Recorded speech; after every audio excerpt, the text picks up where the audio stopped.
Bonjour à tous, Simon Vesperini. Aujourd'hui, on se retrouve dans un contexte un petit peu différent. Eh bien, cette fois-ci, ce n'est pas moi l'agent immobilier, c'est moi le visiteur. Et je suis content pour une fois de changer un petit peu de place, changer un petit peu de rôle. Je vais aller visiter un appartement dont je vais vous montrer les plans plus tard. En fait, mon objectif, c'est de voir s'il est possible de le diviser pour pouvoir, dans un premier temps, le louer, location de courte durée, et puis éventuellement revendre lot par lot. En fait, c'est réellement intéressant puisqu'on en parlait dans des vidéos précédentes. À Minsk, il y a eu une décote importante du marché immobilier et c'est dû à divers facteurs, on y reviendra, on est déjà passé dessus, on en reparlera. Mais voilà, c'est vraiment en fait le moment d'y investir et puis pour illustrer mes propos, bien, je le fais moi-même, en tout cas je compte le faire moi-même. Sans plus tarder, je vous amène en visite. Alors vous aurez sans doute remarqué, c'est pas tout à fait la Corse. Cela dit, en hiver, je trouve ça fichtrement plus beau. Parce que j'aime la neige en fait, j'aime les vrais hivers, j'aime ce sentiment voilà, que c'est un vrai hiver. Passer Noël ici, passer le jour de l'an, c'est juste magique. Je sens que je vais me faire déneiger là. Et là donc on est dans le centre ancien. L'endroit qui nous intéresse, où l'appartement se trouve, c'est sur Lianina. Lianina qui est adjacente à l'avenue principale de Minsk. Donc en termes d'investissement, on peut tout à fait imaginer qu'une fois le Covid passé, la location court terme, c'est là que les gens vont vouloir aller, puisque c'est le centre, c'est là que tout se passe. Et puis, au niveau des valeurs immobilières à l'avenir, l'endroit qui prendra en valeur en premier, ça sera évidemment le centre ancien. Quand je dis qu'il prendra, je veux dire qu'il reprendra. Je ne sais pas à quel point ça se voit, mais il fait un peu frais là quand même. Bon, je pense à entre moins 10 et moins 15. Encore, quand l'agent immobilier il est en retard, ce qui est mon cas en général, les clients ils souffrent moins quand même. Enfin, c'est pas pour me dédouaner, pas pour trouver des excuses ou des circonstances atténuantes, mais quand même, ils souffrent moins.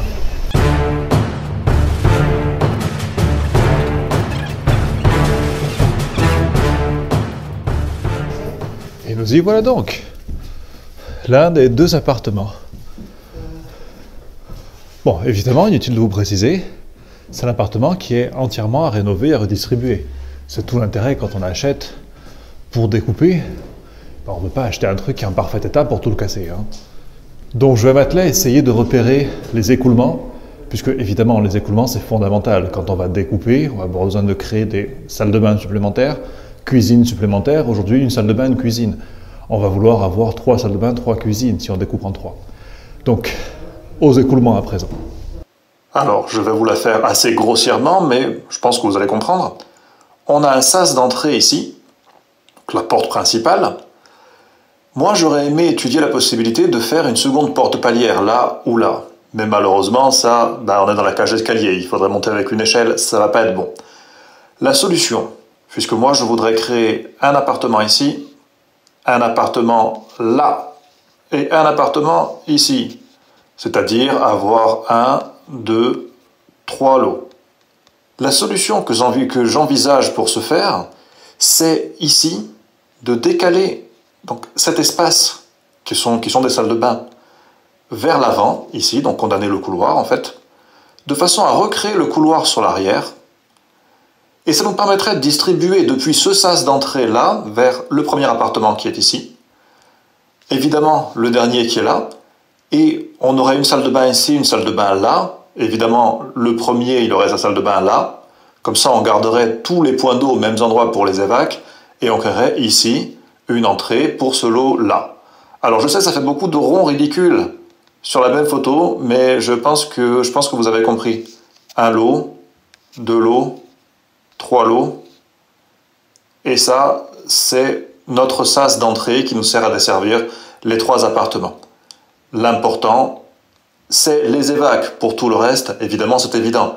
Mur-mètre ici, on le voit bien. Mur-mètre tout autour. Et le reste, c'est tout des cloisons. Donc, on abat ce qu'on veut, on déplace ce qu'on veut.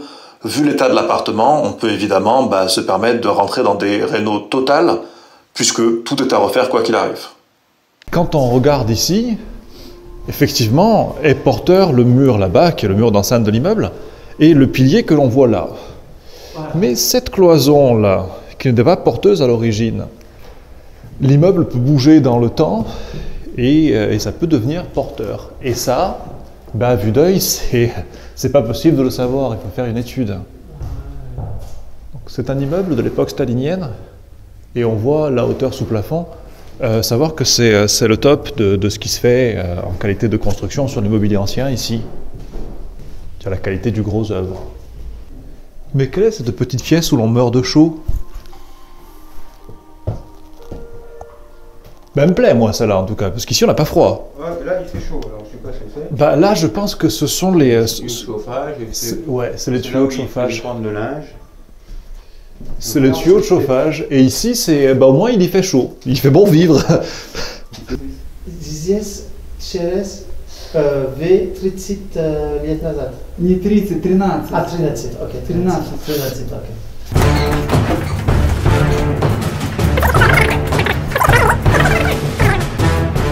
Ok, nous voici dans le second. Et c'est strictement le même. C'est strictement le même, mis à part la pièce du fond là-bas, il a une pièce en moins. Mais c'est strictement le même. Pourtant, la pièce du centre semble plus grande.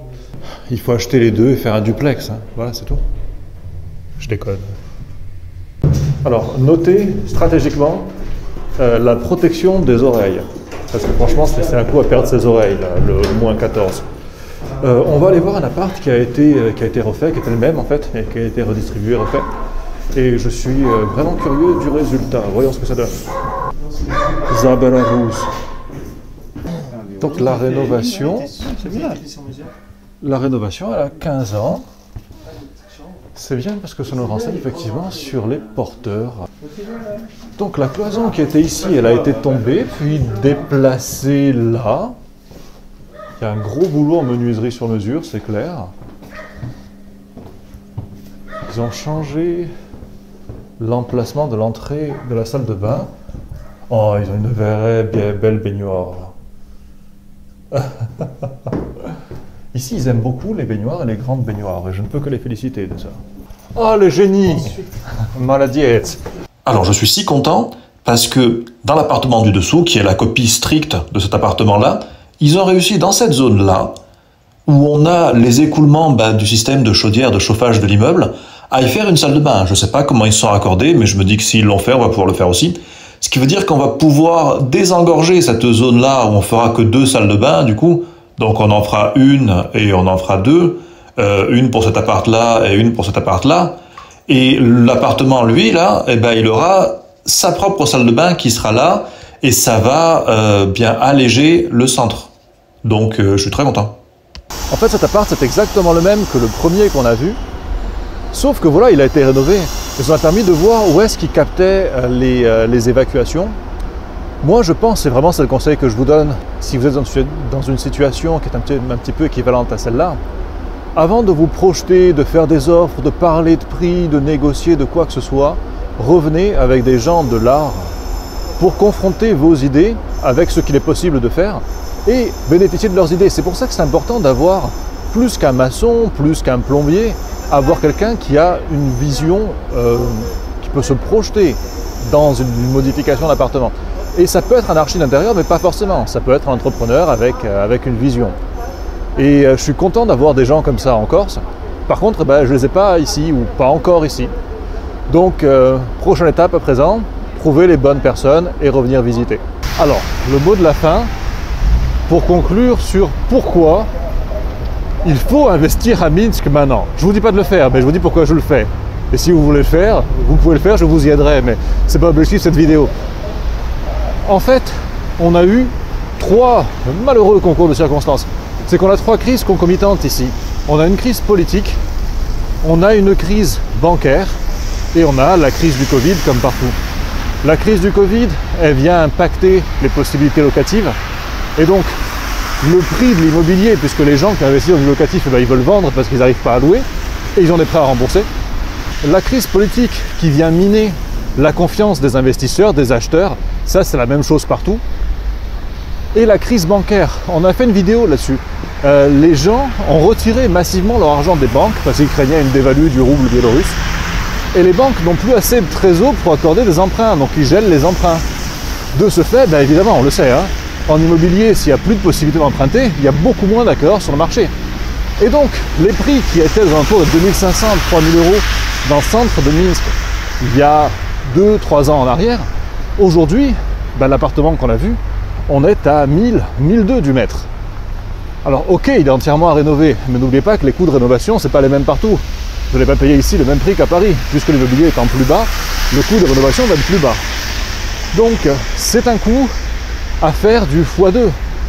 En cas de revente, d'ici quelques mois, 1 an, 2 ans, quand la situation sera revenue normale, c'est-à-dire que les banques accorderont à nouveau des emprunts, le Covid fini fera qu'il y aura à nouveau des investisseurs, qu'il y aura à nouveau des touristes donc pour louer, et que la situation politique, je l'espère, sera rentrée dans l'ordre. Et puis même si elle rentrait jamais dans l'ordre, les gens ils ont peur au début. Après, le désordre devient la normalité, et puis les gens ils oublient, et puis rien n'est normal, c'est-à-dire qu'ils recommencent à acheter comme si de rien n'était. Donc voilà pourquoi je trouve ça intéressant pour bénéficier du gain que l'on réalise en général sur les découpes reventes, et aussi le gain parce que les cours du marché, parce que les prix de l'immobilier vont remonter.